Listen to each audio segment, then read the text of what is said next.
green, green, green, green, green, green. Hey, hey. What's the next one? Orange, orange, orange, orange, orange, orange, orange, orange. And yellow, yellow, yellow, yellow. Thank you, thank you, thank you. All right.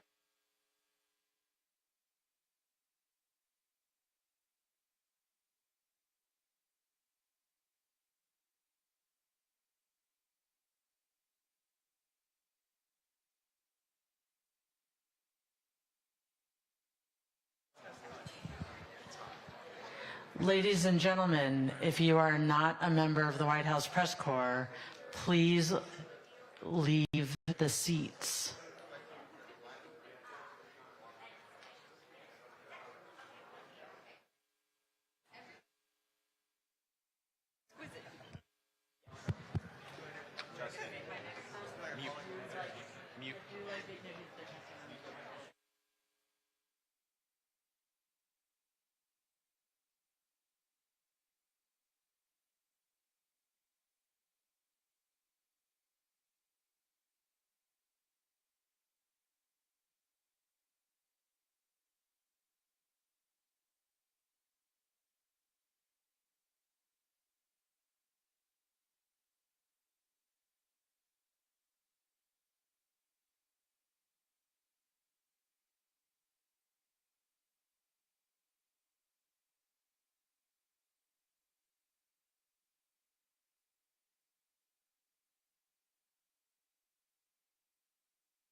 Ready?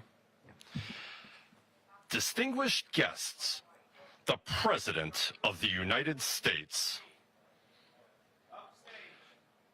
Distinguished guests. Distinguished guests, the President.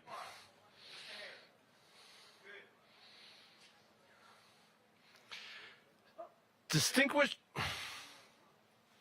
Just one. Can I, for just 1 second, can I record a view? Thank you.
distinguished guests, the President of the United States, Joe Biden.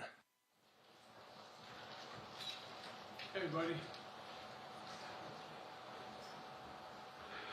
Thank you. Please be seated. Well, good evening. We just concluded this year's NATO summit, and the consensus among the members was it was a great success. It was especially momentous because it represented the 75th year of the most important military defense alliance in the world's history of the world. We should never forget that NATO grew out of the wreckage of World War II, the most destructive war in history. The idea was to create an alliance of free and democratic nations that would commit themselves to a compact of collective defense. Standing together, they knew we'd all be safer. An attack on one would be treated as an attack on all. And it's worked because a would-be aggressor knows if they attack one of us, they'll be attacked by all of us. Sending that message is the best way to deter aggression and prevent wars in the first place. For those who thought NATO's time had passed, they got a rude awakening when Putin invaded Ukraine. Some of the oldest fears in Europe roared back to life because once again, a murderous madman was on the march. But this time, no one cowered in appeasement, especially the United States. We collected intelligence that Russia was planning to invade Ukraine months before the invasion. I directed the intelligence community to be a significant amount of intelligence to be declassified so I could start building an international coalition to oppose the invasion. Then in February, some of you remember, I warned the world that the invasion was imminent. I rallied a coalition of 50 nations from Europe to Asia to help Ukraine defend itself. Many foreign policy experts thought as Putin amassed Russian forces just 100 miles north of Kyiv, the capital of Ukraine, but Putin thought it was the mother home of Russia. The capital would fall in less than a week. But the Ukrainian people, backed by a coalition to help build, stopped them.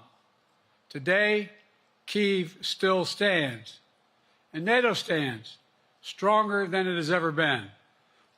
During the week of this summit, several heads of states made it a point in their statements to thank the United States and to thank me personally for all that NATO has achieved. NATO is not only stronger, NATO is bigger because we led the charge to bring in Finland and Sweden into the alliance, and it makes a gigantic difference. Excuse me.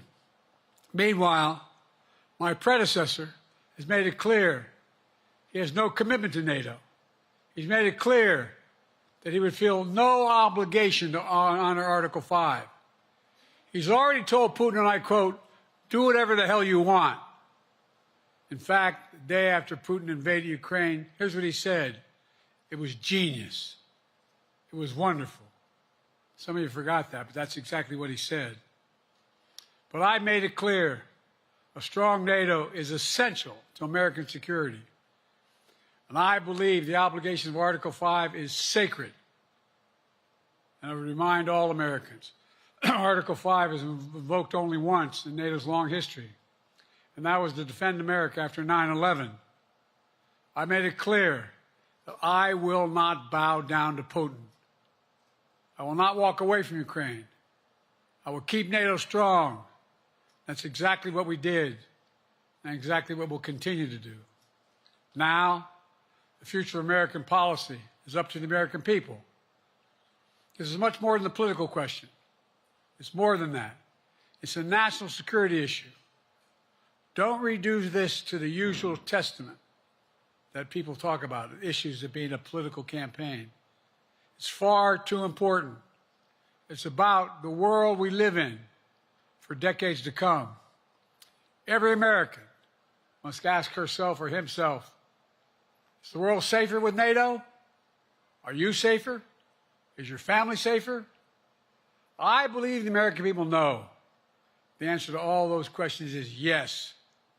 And I believe the American people understand that America is stronger because of our alliances. I believe the American consensus from Truman to Reagan to me still holds today. America cannot retreat from the world. We must lead the world. We are an indispensable nation, as Madeleine Albright wrote.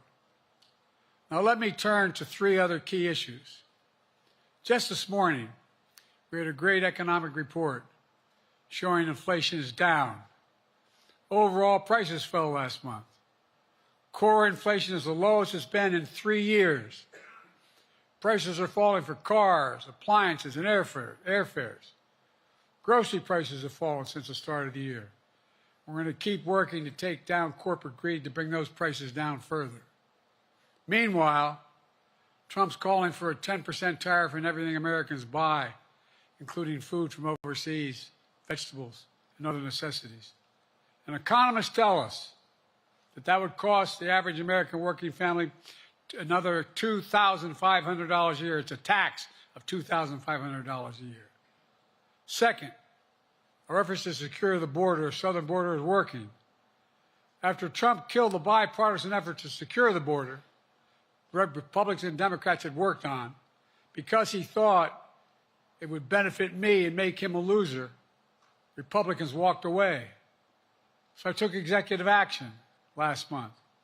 As a consequence, working with Mexico, border encounters have gone down over 50%. The current level is lower today than when Trump left office. Third, for months, the United States has been working to secure a ceasefire in Gaza, to bring the hostages home, to create a path for peace and stability in the Middle East. 6 weeks ago, I laid out a detailed plan in writing. It was endorsed by the UN Security Council, the G7. That framework is now agreed on by both Israel and Hamas. So I sent my team to the region to hammer out the details. These are difficult, complex issues. There's still gaps to close. We're making progress. The trend is positive. And I'm determined to get this deal done and bring an end to this war, which should end now. Let me conclude where I began. We're the United States of America. We are the indispensable nation. Our leadership matters. Our partnerships matter. This moment matters. We must rise to meet it. With that, I'll take your questions. I've been given a list of people to call on here. Reuters, Jeff Mason.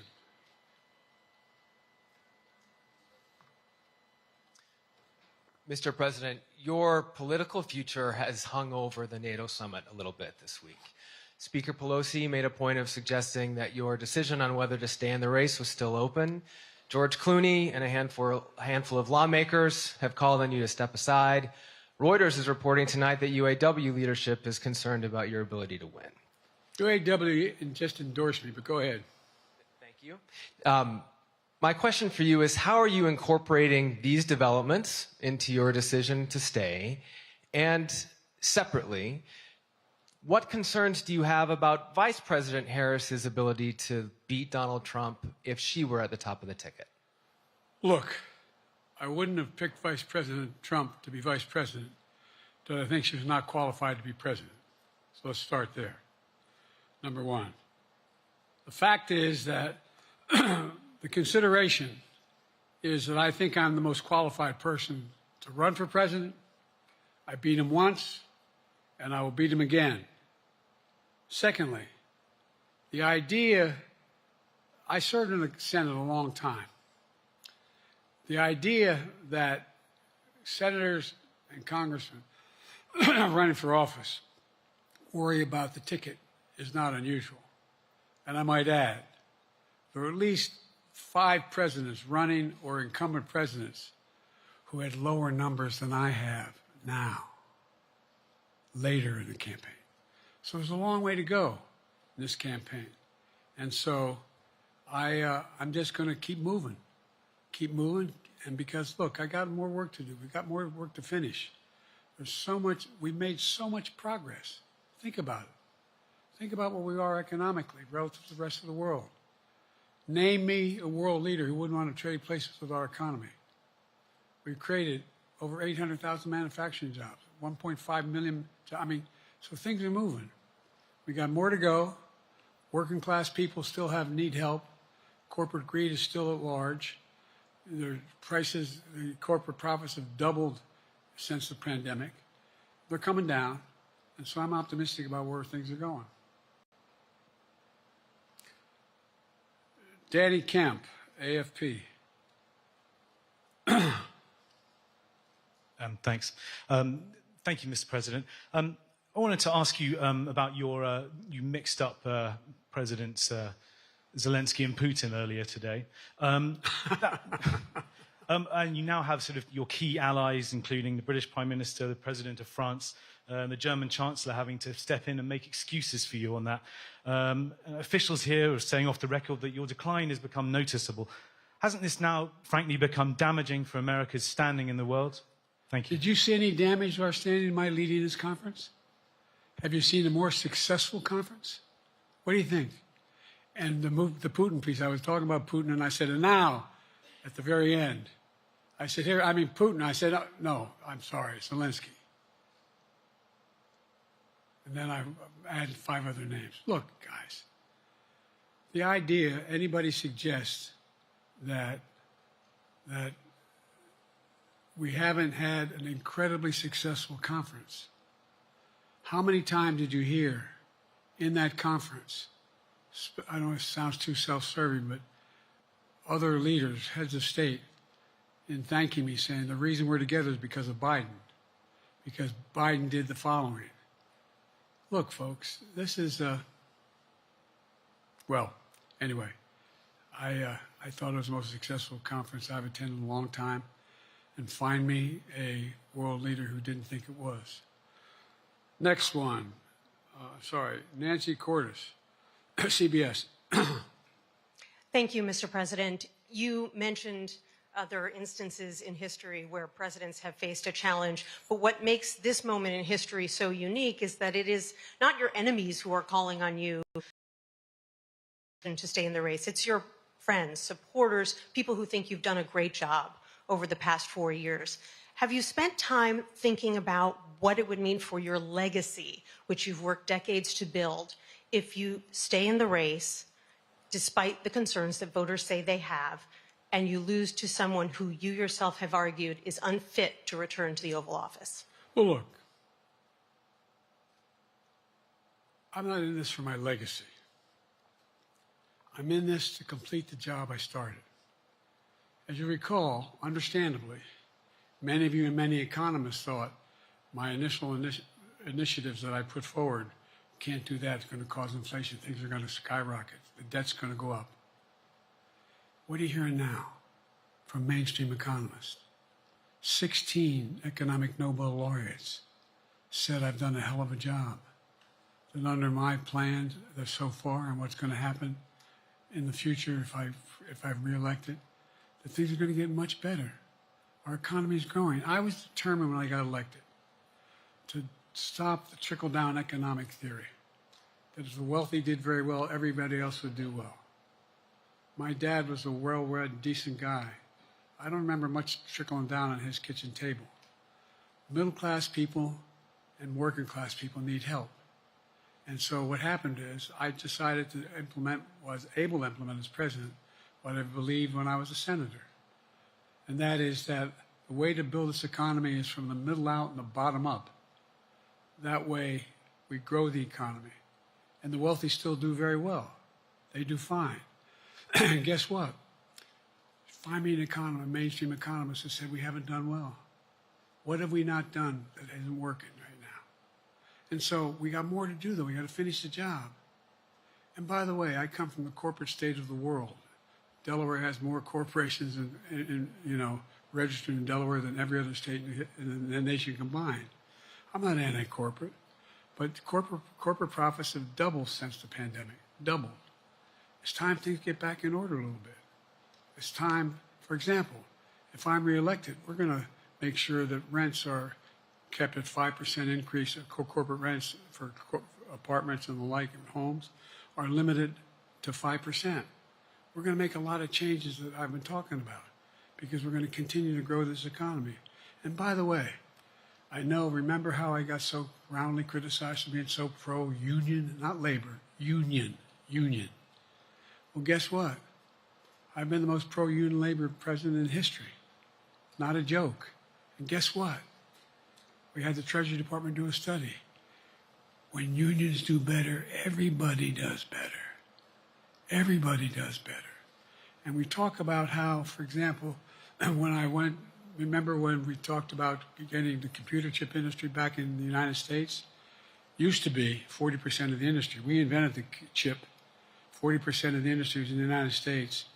And former presidents decided that the best way to do it is find the cheapest labor in the world, send the product over there, and import what the product was. And so what did I do? I was told not to go over to to Asia, including Europe, but Asia. And I remember going to South Korea, convincing them to invest $20 billion in the United States to build computer chip factories. And I asked why when they finally decided to do it. And the answer was because you have the safest economy in the world and you have the best workers in the world. So the whole idea here is we've invested, there's over $50 billion in investment in computer chip manufacturing just coming into being. None of you thought that would happen. None of you thought that would happen.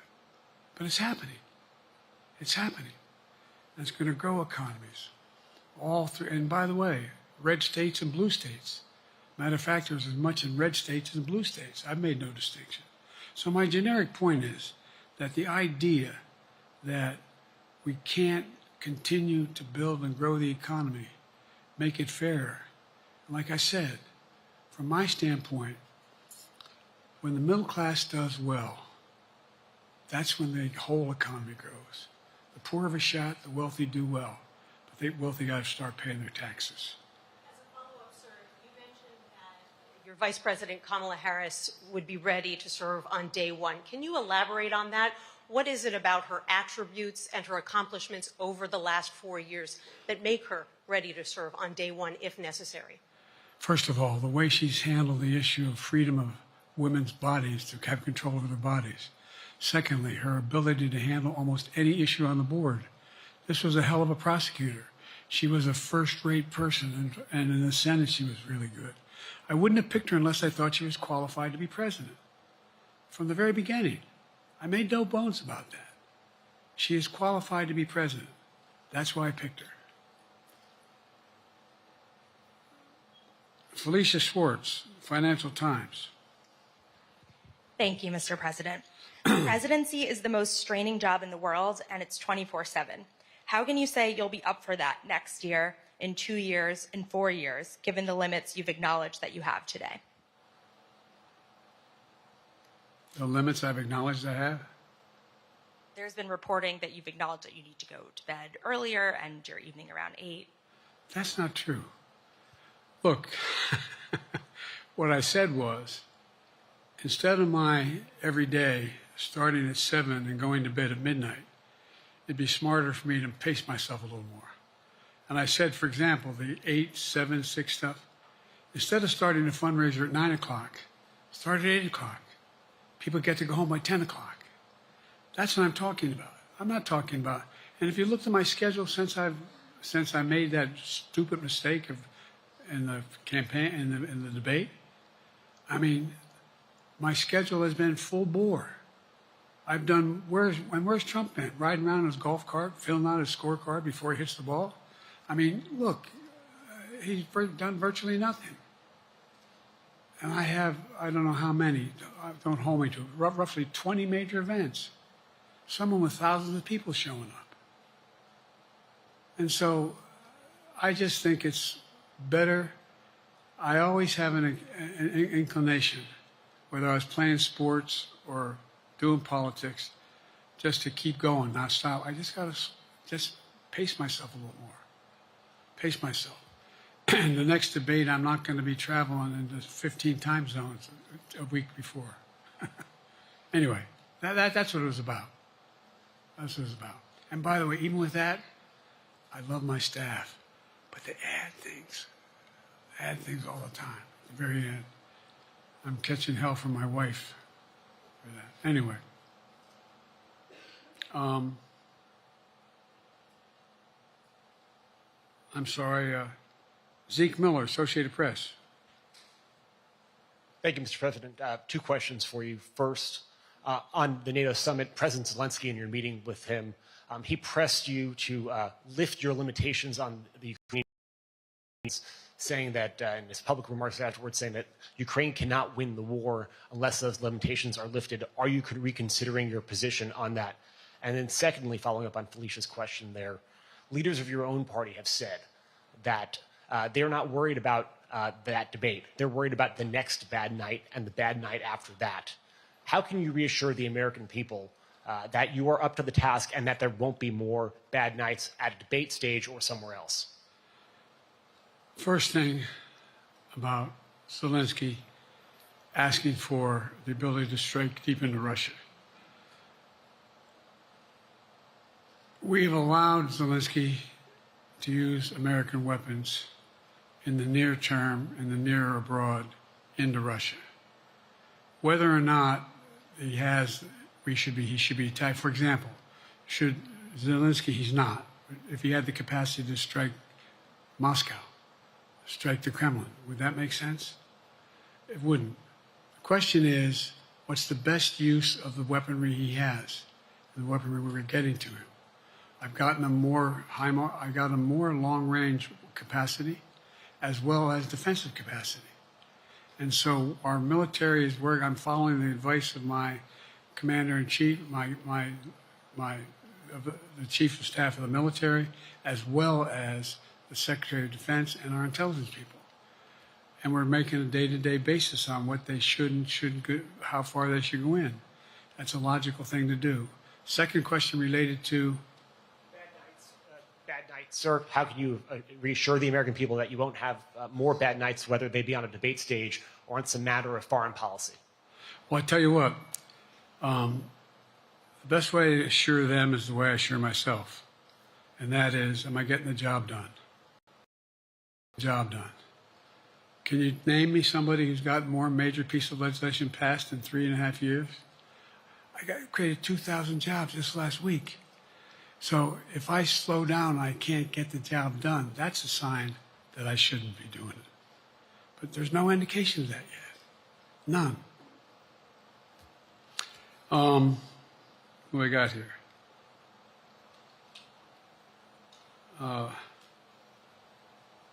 Merrick, Pulaski Radio. Thank you, Mr. President. How are you?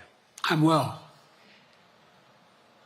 The elections in the US have consequences around the world.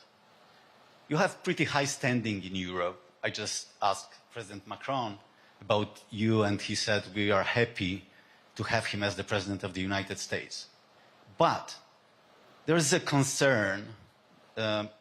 Many people in Poland and across Europe are worried that the former president may win the election.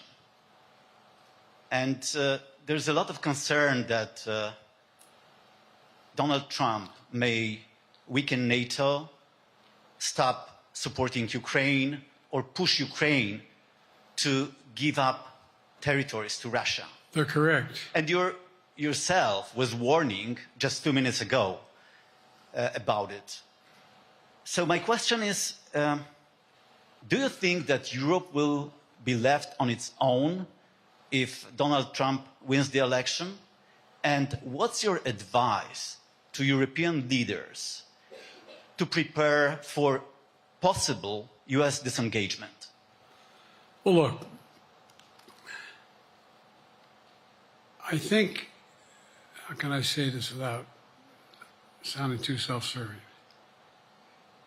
I'm not having any of my European allies come up to me and say, Joe, don't run. What I hear them say is, you've got to win. You can't let this guy come forward. It'd be a disaster. It'd be a disaster. I mean, I think he said in one of his rallies, don't hold me to this, recently, where NATO, I just learned about NATO, or something to that effect. Foreign policy has never been his strong point. And he seems to have an affinity to people who are authoritarian. That worries, as I tell you from Poland, that worries Europe. That worries Poland. And nobody, including the people of Poland, think that if he wins in Ukraine, he's going to stop in Ukraine, that that's going to be the end of it. And so what I can say is, I think I'm the best qualified person to do the job, to make sure that Ukraine will not fall, that Ukraine succeeds, that the European alliance stays strong. You may recall, no one was talking about Finland joining NATO. I remember talking to Putin right after we got elected in Geneva, and he was talking about what we should do. We couldn't be in Eastern Europe, etc. And I said, you're looking for the Finlandization of Ukraine, because you're going to get the NATOization of Finland. And about 4 weeks later, I got a call. No, that's not true. Probably 5 months later, from the president of Finland, could he come and see me? In my office. I invited him to the Oval Office. We sat down and talked. He said he wanted to join NATO. Could I help? And I did. It wasn't automatic. And then I got a call from the Swedes. I beg your pardon?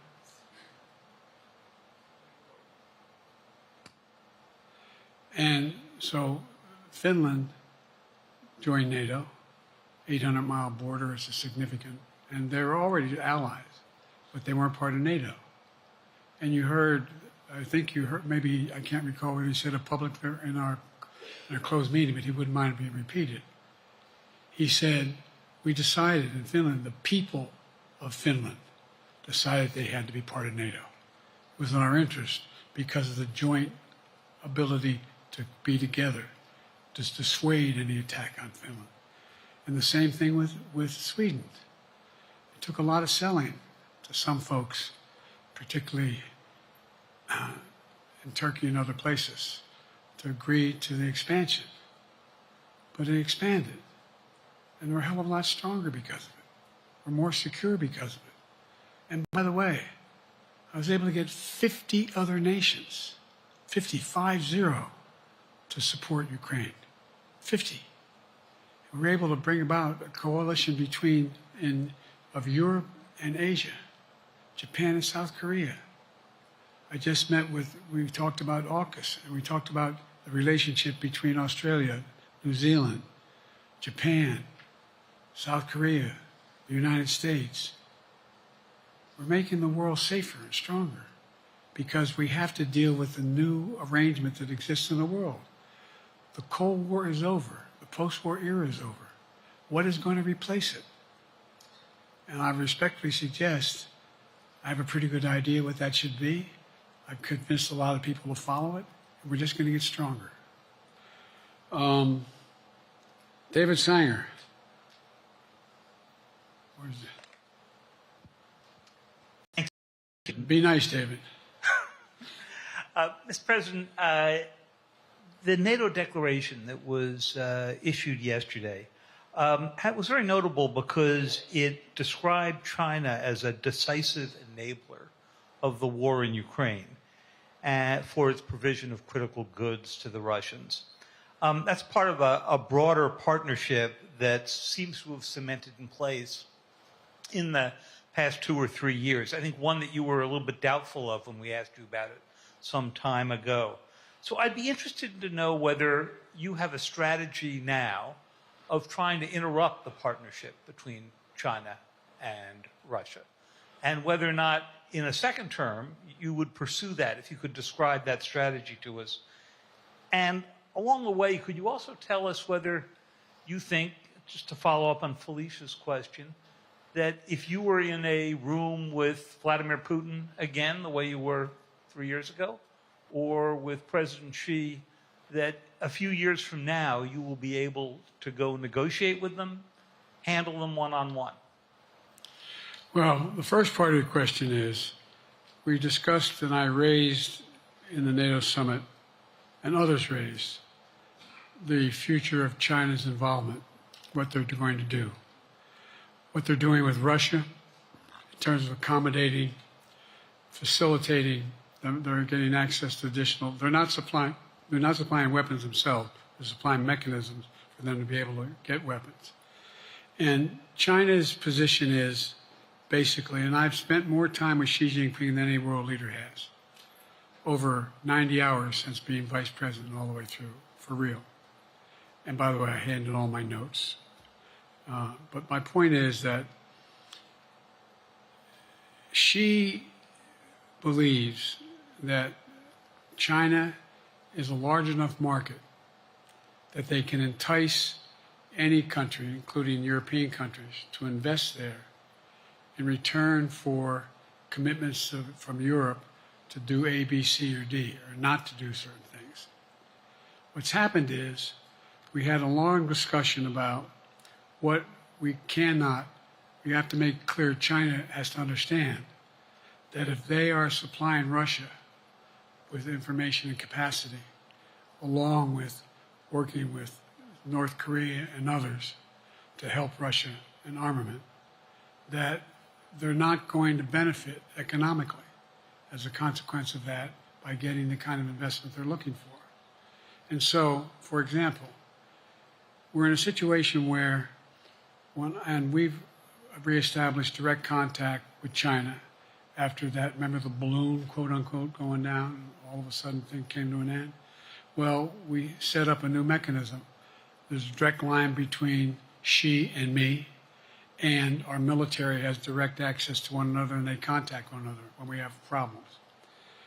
The issue is that we have to make sure that Xi understands there's a price to pay for undercutting both the Pacific Basin as well as Europe, and it relates to Russia and dealing with Ukraine. And so for example, if you want to invest in China, as you know this area really well. If you want to invest in China, you have to have a 51% Chinese owner. You have to make sure that you do by their rules, and you don't have the authority, and you have to provide all access to all the data and information you have. There was a while there, as you recall, the last administration and other administrations, where the access to that market was enticing enough to get companies to come in because they had access to over 1 billion people in a market, not 1 billion, but a lot of people in the market. And so they were doing it. But that got curtailed when we started saying we're going to play by the same rules. For example, the idea they don't abide by the international rules related to subsidizing products by the government funding. So guess what? They're not going to be able to export their electric vehicles to the United States without a significant tariff. Others are doing the same thing around the world. But it is a concern. It is a concern that you have both China, North Korea, Russia, Iran, countries that are not necessarily coordinated in the past, looking to figure out how they can have impact. Interrupt that impact? Yes, I do, but I'm not prepared to talk about the detail of it in public. And I think you'll see that some of our European friends are going to be curtailing their investment in Russia. In China, as long as China continues to have this indirect help to Russia in terms of being able to help their economy as well as help them as a consequence of that, their ability to fight in Ukraine. The other thing that we talked a lot about is that, and I raised it, and I didn't hear any. I can't swear that everyone agreed because not everyone got to talk about it. But we need a new industrial policy in the West. For example, we talked about how both the EU as well as NATO has to be able to begin to build their own munition capacity, has to be able to generate their own capacity to provide for weapons and the ability to, it came as a surprise to some of us how we had fallen behind in the West in terms of the ability to construct new material, new weaponry, new everything from vehicles to weapon systems. And so one of the things that came out of this was we're going to be meeting again with a number of my colleagues, my European colleagues, is what do we do to increase the capacity of the West, particularly in Europe and Japan, to be able to generate the kind of ability to produce their own weapon systems. Not just for themselves, but to be able to generate that. It's the same, it's what Russia's trying to figure out. That they went to China and they didn't get the weapons, but then they went to North Korea. But we're going to be in a position where the West is going to become the industrial base for it to be able to, the ability to have all the defensive weapons that we need. That was a discussion as well. I'm not sure you answered on whether you would be ready to go deal with Putin and Xi 2 or 3 years from now. I'm ready to deal with them now and 3 years from now. Look,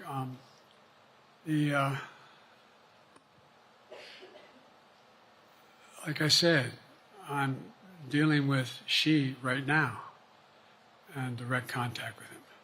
I have no good reason to talk to Putin right now. There's not much that he is prepared to do in terms of accommodating any change in his behavior. And, but there isn't any world leader I'm not prepared to deal with. But I understand the generic point is Putin ready to talk? I'm not ready to talk to Putin unless Putin's ready to change his behavior. And the idea, look, Putin's got a problem. First of all, in this war that he is supposedly have won, and by the way, I think, don't hold me to the exact number, but I think that Russia had 17.3% of Ukraine that they've conquered. Now it's 17.4%. I mean, in terms of percentage of territory. They've not been very successful. They've caused horrible damage, loss of life. But they've also lost over 350,000 troops, military, killed or wounded. They have over 1 million people, particularly young people with technical capability, leaving Russia because they see no future there. They've got a problem. But what they do have control of is they are very good at controlling and running the public outcry that relates to how they use mechanisms to communicate with people. They lie like hell to the constituencies. They lie like hell about what's going on. And so the idea that we're going to be able to fundamentally change Russia in the near term is not likely. But one thing for certain, if we allow Russia to succeed in Ukraine, they're not stopping in Ukraine. I recommend, I know you know this because you've written about it, read Putin's speech after they moved in, what it was all about in Kyiv. It wasn't about just, anyway, read what his objective is. And anyway, but so I think that I'm prepared to talk to any leader who wants to talk, including if Putin called me and wanted to talk. Last time I talked to Putin was trying to get him to work on an arms control agreement related to nuclear weapons in space. That didn't go very far. So my point is, I'm prepared to talk to anybody, but I don't see any inclination. There is an inclination on the part of the Chinese to keep in contact with me because they're not sure where this all goes. And look what's happened in Asia. We have strengthened the Asian Pacific area more than anybody else has. We just put together with, today I brought on, I asked our NATO allies that we bring on the group from the South Pacific, Australia, New Zealand, Japan, Australia. I already mentioned Australia. And I met twice now, I think, with the 14 leaders of the Pacific Island nations. And we've slowed down what's going on there. We've slowed down China's reach. But there's a lot of work to do. This is a moving target, and I don't take it lightly. Assam from NPR. Thank you, Mr. President. Asma Khalid with NPR. I have two questions. Earlier, you spoke about the ceasefire plan between Israel and Hamas. We're now looking at 10 months of war, and I'm curious if there's anything that you feel personally you wish you would have done differently over the course of the war. And then secondly, if I may, I wanted to ask you about your presidential campaign. I remember covering your campaign in 2020, and there was a moment where you referred to yourself as a, quote, bridge candidacy, a transition to a younger generation of leaders. I want to understand what changed. Two things. Let's go back to when you talked about would I have changed anything that's happening with Israel and the Palestinians and the Palestinian movement. The answer is, as you recall, from the very beginning, I went to Israel, but I also got immediate contact with al-Sisi in Egypt. I met with the King of Jordan. I met with most of the Arab leaders to try to get a consensus going as to what had to be done to deal with getting more aid and food and medicine into and we pushed it really hard. And Israel occasionally was less than cooperative, number one. The Israeli War Cabinet, I've been dealing with Israel since Golda Meir. Some of the reporters around here come me all the time and heard me say this. The first time I met with Golda Meir, I sat across from her at her desk, and her assistant was Rabin sitting next to me. That's how far back I go. I know Israel well, and I support Israel. But this war cabinet is one of the most conservative war cabinets in the history of Israel. And there's no ultimate answer other than a two-state solution here. And so what was able to be done in terms of the plan I put together was it would be a process for a two-state solution. And we get the Arab nations to, particularly from Egypt all the way to Saudi Arabia, to be in a position where they would cooperate in the transition so that they could keep the peace in Gaza without Israeli forces staying in Gaza. The question has been from the beginning, what's the day after in Gaza? And the day after in Gaza has to be, the end of the day after has to be no occupation by Israel on the Gaza Strip, as well as the ability for us to get in and out as rapidly as you can, all that's needed there. I've been disappointed that some of the things that I've put forward have not succeeded as well, like the port we attached from Cyprus. I was hopeful that would be more successful. But that's why when I went to Israel immediately after the massacres that occurred at the hands of Hamas, the one thing I said to the Israelis, and I met with the War Cabinet and with Bibi, don't make the same mistake after bin Laden. There's no need to occupy anywhere. Go after the people who did the job. You may recall, I still get criticized for it, but I was totally opposed to the occupation and trying to unite Afghanistan. Once we got bin Laden, we should have moved on, because it was not no one's ever going to unite that country. I've been over every inch of that, not every inch, the entirety from the poppy fields all the way to the north. I said, don't make the same mistake we made. Don't think that's what you should be doing, is doubling down. We'll help you find the bad guys, Sinwar and company. And all this criticism about I wouldn't provide when the weapons they needed. I'm not providing them 2,000-pound bombs.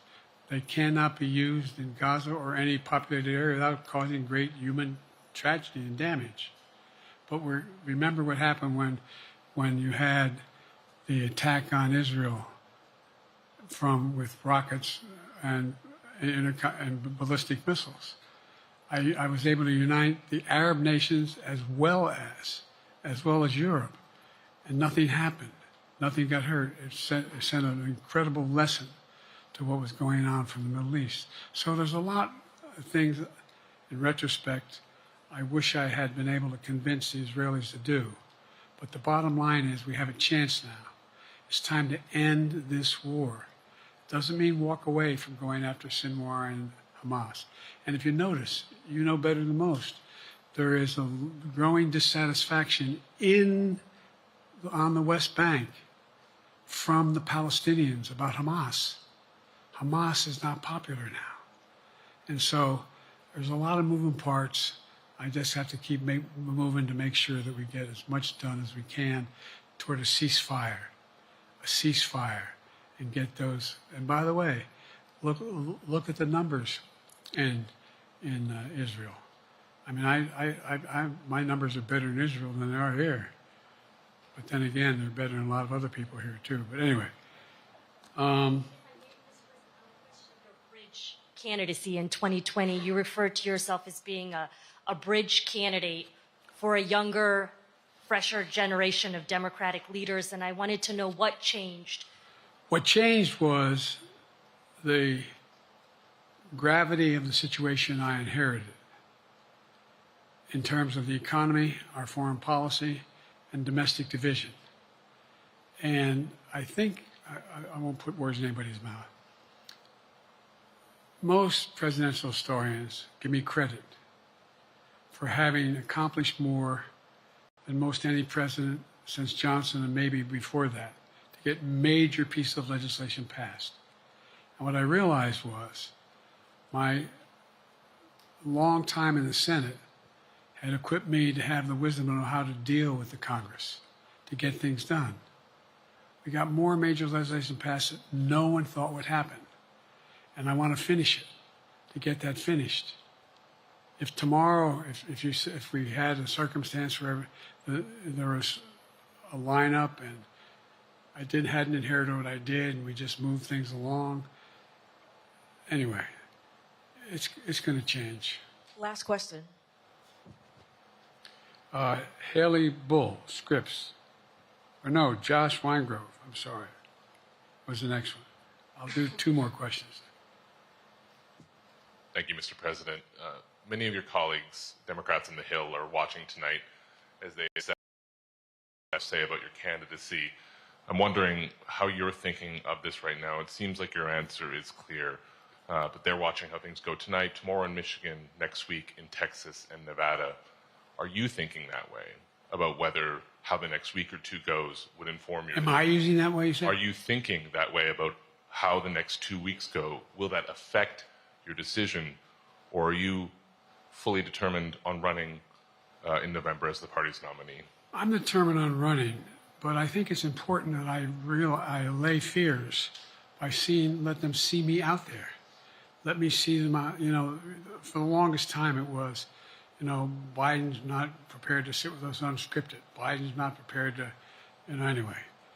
And so what I'm doing is, and I've been doing, I think we've done over 20 major events from Wisconsin to North Carolina, to demonstrate that I'm going out in the areas where we think we can win, where we can persuade people to move our way, or people are already there. And then look, the other thing is, we have the most extensive campaign organization of anybody's had in a long, long time.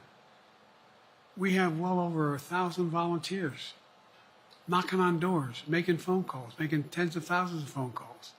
We have headquarters, I forget exactly how many, I don't want to cite a number and then find out I'm off, but we have scores of headquarters in all the toss-up states. We're organized, we're moving, and that's awful hard to replace in the near term. And so, and here's the other thing. I was in the Senate a long time. Very proud of what I've done in the Senate. I was chairman of the Foreign Relations Committee for a long time, and I was chairman or ranking member and chairman of the Judiciary Committee. I'm going to be down to the Johnson Library. Anyway, I'm going to be going around making the case of the things that I think we have to finish and how we can't afford to lose what we've done or backslide on civil rights, civil liberties, women's rights. There's that little button we have. Control guns, not girls. I mean, the idea We're sitting around. This is where Kamala's so good as well. We're sitting around. More children are killed by a bullet than any other cause of death. The United States of America. What the hell are we doing? What are we doing? We got a candidate saying, promise the NRA, don't worry, I'm not going to do anything. I'm not going to do anything. You got a Supreme Court that is what you might call the most conservative court in American history. This is ridiculous. There's so much we can do still. And I'm determined to get it done. It's about freedom. And by the way, I'll end this. Well, I'm not going to do that. Haley has to come up too. But I remember I made a speech on democracy in Philadelphia at Independence Hall. And I'm not being critical, just observing. The bulk of the press said, what the hell is he talking about that for? Democracy. You did. Democracy is not an issue. Democracy is not an issue. Except the polling data showed 60% of the people knew I was right, thought I was right. I'm not asking you a question. You don't have to answer, obviously. But do you think our democracy is under siege based on this court? Do you think democracy is under siege based on Project 2025? Do you think he means what he says when he says he's going to do away with the civil service, eliminate the Department of Education? I mean, we've never been here before. And that's the other reason why I didn't, you say, hand off to another generation. I've got to finish this job. I've got to finish this job because there's so much at stake. We've had some discussions over the past few days with your press secretary about the question of health exams. And you said you take a cognitive test every day in this job. Are you open to taking another physical or test before the election? Governor Whitmer of Michigan, for instance, said it wouldn't hurt to take a test. Well, look, two things. One, I've taken 3 significant and intense neurological exams by a neurologist. In each case, as recently as February. And they say I'm in good shape, okay? Although I do have a little problem with my left foot because it's not as sensitive because I broke my foot and didn't wear the boot. But I'm good. I'm tested every single day about my neurological capacity to do decisions I make every day. You talk to my staff, all of you talk to my staff. Sometimes my staff talks a lot. But the fact of the matter is, I don't think you have them telling you that all the major ideas we've undertaken haven't been in part initiated by me. I remember when the staff and I said, I'm going to go to South Korea, we're going to get the chip. What are you doing? I'm going to get Japan and Korea back together again after essentially having hostilities toward one another since the end of World War II. I'm going to move and see that we can expand. You know, the only thing age does is help you with it, creates a little bit of wisdom if you pay attention. And so the point I'm making is, I think it's important that if the neurologist tells me he thinks I need another exam, and by the way, I've laid every bit of the record out. Hadn't hidden a thing. You ought to ask Trump for his, okay? I laid it all out. And every single day I'm surrounded by good docs. If they think there's a problem, I promise you, or even if they don't think it's a problem, they think I should have a neurological exam again, I'll do it. But no one's suggesting that to me now. And I'll ask you another question. No matter what I did, no one's going to be satisfied. Did you have 7 docs? Did you have 2? Who'd you have? Did you do this? How many times did you? So I am not opposed. If my doctors tell me I should have another neurological exam, I'll do it. But that's where I am. Haley Bull, Scripps. Thank you, Mr. President. You said you're making decisions on a day-to-day basis when it comes to support for Ukraine. Does that mean you have not closed the door on further considering lifting restrictions for U.S.-made weapons inside Russia? And if I may, your convention is coming up where your delegates are pledged to make you the official nominee If they have second thoughts, are they free to vote their conscience? Obviously, they're free to do whatever they want, but I get overwhelming support. Overwhelming support. I won, I forget how many votes I won in the primary. Overwhelming. And so tomorrow, if all of a sudden I show up at the convention, everybody says, we want somebody else, that's the democratic process. It's not going to happen. Even if that means they vote for someone else? Sure. Look, I'll end this with this. I served in the Senate a long time. I understand the impetus of candidates running for local office and whether they think the topic can help them or not. In my state of Delaware, which was a very, at least it was a red state when I started, in terms of where you now talk red and blue. I don't recall most of the Democratic presidents winning my state when I was a candidate. The truth of the matter is I understand the self-interest of every candidate. If they think that, running with Biden at the top is going to hurt them, then they're going to run away. I get it. But so far, go and look at the polling data in their states. Look at the in-depth, and by the way, I think you'd all acknowledge, and you're all experts. I'm not being solicitous about the president. You're experts on this stuff. How accurate does anybody think the polls are these days? I can give you a series of polls where you have likely voters, me versus Trump, where I win all the time. When the unlikely voters vote, he wins sometimes. The bottom line is all the polling data right now, which I think is premature because the campaign really hasn't even started. I mean, it hadn't started in earnest yet. Most of the time, it doesn't start till after September, after Labor Day. So a lot can happen. But I think I'm the best I believe I'm the best qualified to govern. And I think I'm the best qualified to win. But there are other people who could beat Trump too. But it's awful start from scratch. And, we talk about, money raised. We're not doing bad. We got about $220 million in the bank. We're doing well. So with that, you have want to follow up on any of that you just asked me? Yes. You earlier explained confidence in your vice president. Yes. If your team came back and showed you data that she would fare better against former President Donald Trump, would you reconsider your decision to stay in the race? No, unless they came back and said, there's no way you can win. Me. No one's saying that. No poll says that. Okay. Thanks. This ends tonight's press conference. Thanks, everybody.